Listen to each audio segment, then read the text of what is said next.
फरमाइएगा, क्या गंडापुर साहब के पास ये इख्तियार है, पार्टी ने उनको ये इख्तियार दिया है कि वो कल एपेक्स कमेटी में गवर्नमेंट के साथ एंगेजमेंट कर सकें और खान साहब के लिए कोई चैनल खोल सकें? एपेक्स कमेटी तो सिक्योरिटी सिचुएशन के लिए होती है मेनली, तो उसमें अगर वो शिरकत ना करें तो फिर सवालिया निशान होगा। मेरे ख्याल में बतौर वजीर आला उनको शिरकत करनी चाहिए, क्योंकि उसमें मुल्क बिलखुसूस खैबर पख्तूनख्वा के हवाले से शायद कुछ चीजें सामने आए, उनका उधर होना जरूरी है।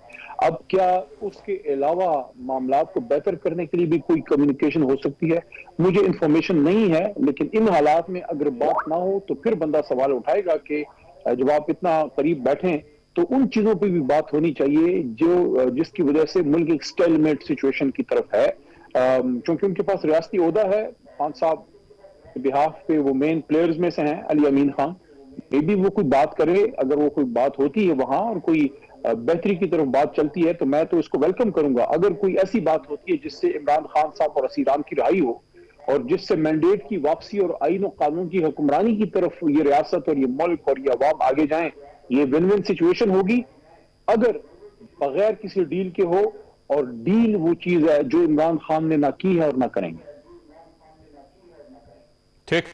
अच्छा, ये फरमाइए सर, ये बुशरा बीबी जो है वो इजलास के अंदर शरीक भी हो रही हैं और उनकी कमांडिंग पोजीशन भी है कि उन्होंने ये भी कहा है कि किस एमपीए ने कितने लोग लेके आना है, किस एमएनए ने लेके आना है, और अब बसेस जो उनकी फुटेजेस बनेंगी, फिर बसेस के अंदर जो लोग हैं उनकी भी वीडियोस बनेंगी और वो वीडियोस शेयर होंगी, और आखिर में ये फैसला किया जाएगा कि कौन पार्टी के साथ मुखलिस है और कौन नहीं है, और जो इस एहतजाज के लिए बहुत ज्यादा एफर्ट नहीं करेगा उसे टिकट नहीं मिलेंगे। तो क्या बुशरा बीबी जो इजलास कर रही हैं आप उससे कंफर्टेबल हैं? आपका ख्याल ये है कि ठीक है, ऐसा होना चाहिए?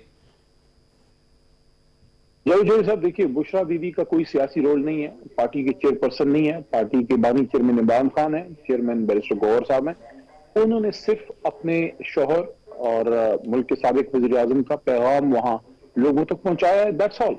उसके अलावा पार्टी में टिकट कैसे देने हैं, पार्टी में टिकट दिए जाएंगे, किसको दिए जाएंगे, ये पार्टी के इंतजामी अमूर हैं जो इमरान खान साहब तब तक इंशाल्लाह खुद ही निकल आएंगे, वो उसको देख लेंगे। दूसरा, मैं इस तासर को मुकम्मल रद्द करता हूं कि किसी प्रेशर में या किसी के हुक्म पे या किसी को जो है सख्त बात करके लोगों को निकाला जा रहा है, ऐसा नहीं है। ना ऐसी कोई कोशिश की गई है, ना ऐसी कोई कोशिश होनी चाहिए। हमेशा इमरान खान साहब के लिए और तहरीक इंसाफ के लिए अवाम अपने दिल से निकलते हैं, वो वॉलंटियर्स हैं, वो अपना पैसा खुद लगाते हैं। हाँ, एमएनएज एमपीएज अपनी बसात के मुताबिक इंतजाम करते हैं, लेकिन उनके इंतजाम से ज्यादा बढ़ चढ़ के वर्कर, वोटर, सपोर्टर और कौम निकलती है। आप मुझे बताएं, ये जो ओवरसीज निकल रहे हैं, ये जो रिजल्ट से हुए हैं, ये बताइएगा कि क्या आप किसी ऐसे इजलास में शरीक हुए हैं जिसमें बुशरा बीबी ने इमरान खान साहब का कोई मैसेज कन्वे किया हो सबको? देखिए, बुशरा बीबी ने जो मैसेज इमरान खान साहब का कन्वे किया है वो 24 नवंबर की हद तक ही है। इसको जो एहतजाजी तरीक है, जो कॉन्वॉयज हैं, जो खैबर पख्तूनख्वा से कोई कॉन्वॉय आना है या लाहौर से अगर आना है या मुल्तान से आना है या इस्लामाबाद में जो लोग निकलेंगे, उसको लीड मुतल्लिका लीडरशिप करेगी। जैसे फॉर एग्जांपल खैबर पख्तूनख्वा से मेन लीड अली अमीन खान खुद करेंगे, साथ में साउथ से उनके भाई हैं फैसल अमीन खान है, वो करेंगे। वहां से मरवत साहब भी हैं, मालाकंद रीजन से शकील खान साहब है, जुनेद अकबर खान साहब हैं, सवाबी रीजन से आसद कैसर साहब हैं, इस साइड से आतिफ खान है, मैं खुद हूं, और उस साइड से उमर अयूब खान है। ये सारा केपीके का मैं थोड़ा सा नक्शा आपके सामने रखा है। बीच में पेशावर वैली से जो निकलेंगे तो अली अमीन खान, ये सारे उनको ज्वाइन करेंगे। पंजाब से हमाद अजहर साहब हैं, वहां से शेख वक्कास हैं, ओन अब्बास बप्पी साहब हैं, और हमारी लीडरशिप है, हाफिज फरद साहब है। उसके अलावा कश्मीर से हमारे साबिक वजीर आजम जो है नियाजी साहब हैं, उसके साथ साथ बलूचिस्तान से सलार काकड़ साहब हैं, दाऊद साहब हैं। बहुत सी हमारी लीडरशिप जो है वो ऐसी है कि वो इंशाल्लाह निकलेगी। तो इस बार तो मैं जो फील कर रहा हूँ वो पंजाब और कश्मीर से, इन साइड से, बलूचिस्तान से भी बहुत सा इनपुट आ जाना है, सिर्फ खैबर पख्तूनख्वा या पिंडी इस्लामाबाद नहीं है। तो इस वक्त तो जज्बा ही बहुत है, और खान साहब ने खुद ये जुम्मे को कहा था कि 8 फरवरी से उनको ज्यादा महसूस हो रहा है कि इंशाल्लाह ज्यादा जज्बा है। तो ये इस वक्त इस तरह की बातें कर देना, बुशरा बीबी ने ये कह दिया, और मरवत साहब ने, अली ने ये कह दिया, वो अली अमीन खान ये कह रहा है, अली मोहम्मद ये, नो, ये उधर से बातें आ रही हैं जो चाह रहे हैं कि कंफ्यूजन फैले और लोग शक में पड़े।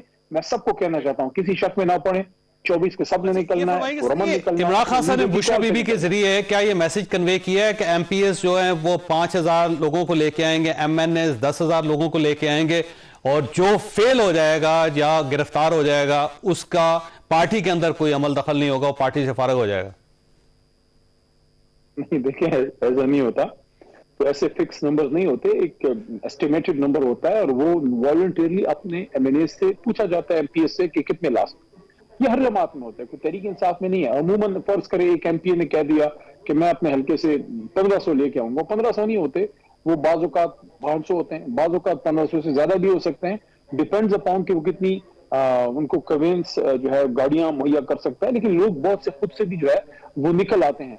दूसरी चीज ये है कि गिरफ्तारी की आप बात कर रहे हैं, बहुत से लोग ऐसे हैं जो गिरफ्तार हुए, तकलीफ है, उन्होंने सही हैं, कुछ अभी तक जेलों में हैं। आप लाहौर में जाके देखिए, हमारी मेन लीडरशिप अभी तक जेलों में है। बहुत सी, मैं आपके सामने मिसाल, 7 बार तो मैं गिरफ्तार हुआ। शहरियार खान अफरीदी गिरफ्तार हुए, असद कैसर साहब गिरफ्तार हुए हैं, और अब्बास बप्पी साहब, उनको उठाया गया, साथ में जुनैद अकबर। बड़ी तकलीफ, इन सर्दियों में बगैर कंबल, बगैर रजाई के उनको मालाकंड स्वाद की सर्दियों में रखा गया, लेकिन उसके बाद फिर खड़े हैं इमरान खान साहब के साथ। तो ये ऐसी बातें हैं। इंशाल्लाह सारे खान साहब के साथ मजबूत खड़े हैं, किसी प्रेशर में नहीं निकलेंगे, वो अपने दिल से निकलते हैं। इमरान खान साहब के लिए उनका दिल बोलता है तो वो निकलते हैं, और वॉलंटियर्स हैं, और वॉलंटियर्स को किसी प्रेशर की जरूरत नहीं होती। अच्छा, ये फरमाइए सर, ये इतलात है, और ये इतलात जो कंफर्म इतला है कि आतिफ खान साहब और शकील खान साहब दोनों किसी इजलास में शरीक नहीं हुए जो इस 24 नवंबर से रिलेटेड पेशावर के अंदर इजलास हो रहे हैं। तो क्या उनकी कोई रिजर्वेशंस हैं या उनकी कोई मसरूफियत है? आतिफ खान साहब और शकील खान साहब हमारे पुराने साथियों में से हैं। आतिफ खान तो मेरे से सीनियर हैं, जमात में मेरे से पहले आए। शायद शकील खान भी मेरे से सीनियर हैं। और जब इंशाल्लाह 24 नवंबर के लिए लोग निकलेंगे, मर्दान से काफिले निकलेंगे जहां से आतिफ खान का ताल्लुक है, मालाकंड स्वात से काफिले आएंगे जहां से शकील खान का ताल्लुक है। आप उनको इंशाल्लाह फोर्थ फ्रंट पे देखेंगे। नहीं, वो सही सर, मैं उस पर एतराज नहीं कर रहा कि वो नहीं आएंगे 24 नवंबर को। मेरा सवाल यह है कि वो इजलास में शरीक क्यों नहीं हो रहे? हो सकता है उनकी कोई मसरूफियत हो सकता है हल्के में उनकी कोई एक्टिविटीज हो। सारे तो नहीं आए ना, बहुत से लोग गमियों खुशियों में थे। सियासी लोग हैं, इतवार को बहुत से लोगों की इलाकों में गमियां खुशियां होती हैं, किसी के जलसे होते हैं, किसी की मीटिंग्स होती हैं। अब अगर कोई शख्स एक मीटिंग में नहीं आया, इसका क्या मतलब है? क्या वो इसका कोई इख्तिलाफ है? बहुत से लोग नून लीग की मीटिंग में नहीं, पूरा ग्रुप है। आतिफ खान साहब के साथ 5 एमएनएज हैं, और शकील खान साहब के पास भी 5 एमपीएस हैं। तो एमपीएस का ग्रुप नहीं आ रहा और दूसरी साइड पे एमएनएस का ग्रुप नहीं आ रहा। सबकी मसरूफियत तो नहीं हो सकती ना जी। ये अच्छी बात है कि उनके साथ 5 एमएनएज हैं। इसका मतलब है कि वो पांचों के 5 जो इंशाल्लाह वो एहतजाज में निकलेंगे। देखें, इस वक्त ऐसी ही शकूक शुबात पैदा करने की हमेशा ये होता है। 3 अक्टूबर से पहले भी किया गया, जब 25 मई को इमरान खान साहब निकल रहे थे तब भी ऐसे किया गया। बल्कि कभी ये बात चढ़ा जो है वो कर दी जाती है कि जनाब कोई पता नहीं फॉरवर्ड ब्लॉक बन रहा है। अभी तक तो नहीं बना कोई फॉरवर्ड ब्लॉक। ये आज से नहीं, कब से बातें। एक जमाने में जहांगीर तरीन होते थे और शाह साहब होते थे, ये होता था वो शाह साहब का ग्रुप है, जहांगीर तरीन किधर है वो ग्रुप, किधर गया वो फॉरवर्ड ब्लॉक? ये ऐसी बातें हैं। एक ही ब्लॉक है, फॉरवर्ड ब्लॉक है पीटीआई में, और वो है इमरान टाइगर्स, इमरान खान का ग्रुप है, बाकी कोई ग्रुप नहीं है। अच्छा सर, अब आखिरी सवाल आपसे ये फरमाइएगा कि फाइनल कॉल है, और अगर इस फाइनल कॉल के बाद भी आपके मुतालबात नहीं माने जाते, गवर्नमेंट फारग नहीं होती, आपका मैंडेट वापस नहीं होता, 26वीं तरमीम वापस नहीं होती, इमरान खान साहब बाहर नहीं आते, तो फिर आपके पास ऑप्शन क्या है? सियासत में हमेशा दूसरा दिन होता है, और हम भरपूर कोशिश करेंगे इस हतमी फाइनल कॉल में अपने टारगेट्स अचीव करने की। 99% अल्लाह के हुक्म से इंशाल्लाह हो जाएगा। 1% अगर फर्ज करे चांस है कि नहीं होगा, तो उसके दिन अगले दिन फिर सूरज निकलेगा और हम फिर निकलेंगे। तहरीक इंसाफ जब तक इमरान खान साहब बाहर नहीं आते, इसके बाद भी एक फाइनल कॉल होगी। फिर नहीं होती। फाइनल कॉल तो ये है, लेकिन उसके फाइनल कॉल के बाद भी सियासत होगी ना। तो हमने सियासत नहीं करनी क्या? हमने अपने मौके पे मजबूत रहना है। अगर कोई चीजें रह जाती हैं, जैसे इसमें असीराम की रिहाई है, फॉर एग्जाम्पल असीराम की रिहाई हो जाती है, हम आईन की हुक्मरानी जिसमें 26वीं आईनी तरमीम की वापसी है, फर्ज करें वो नहीं होती, फर्ज कर असीराम की रिहाई हो जाती है, तो फिर हम क्या करेंगे? हम कहेंगे कि इसके बाद हमने दूसरे इश्यूज पर नहीं निकलना, उस पर बात नहीं करनी। हम तब तक निकलते रहेंगे इस मुल्क के लिए, इस पाकिस्तान के लिए, जब तक इस जान में जान है, जब तक इस मुल्क को हम जिना का पाकिस्तान नहीं बनाते। और यही इमरान खान साहब का मिशन है। ठीक। अब आखिरी सवाल दोबारा आपसे कि ये फरमाइएगा कि इस बार जब आप निकलेंगे तो जब तक आपके मुतालबात पूरे नहीं होते आप इस्लामाबाद से वापस नहीं जाएंगे?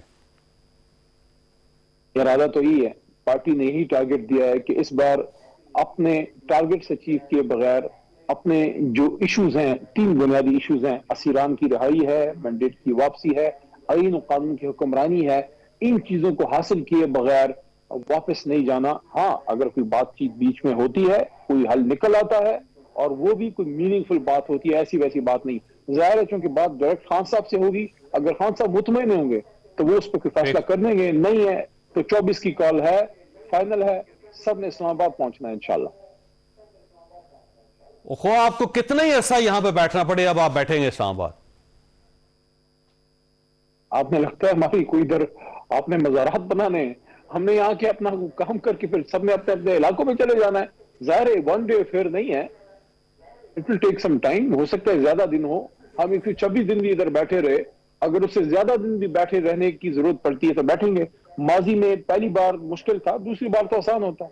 पहली बार हम 126 दिन बैठे थे, बहुत से लोग ये कहते हैं और जनाब आपको सपोर्ट थी, फलाना था, हमें अवाम की सपोर्ट थी। जिसको अवाम की सपोर्ट ना हो ना, कोई किसी को कहीं नहीं बैठा सकता, वरना दिला दे कोई धरना किसी से एक हफ्ता इस सर्दियों में।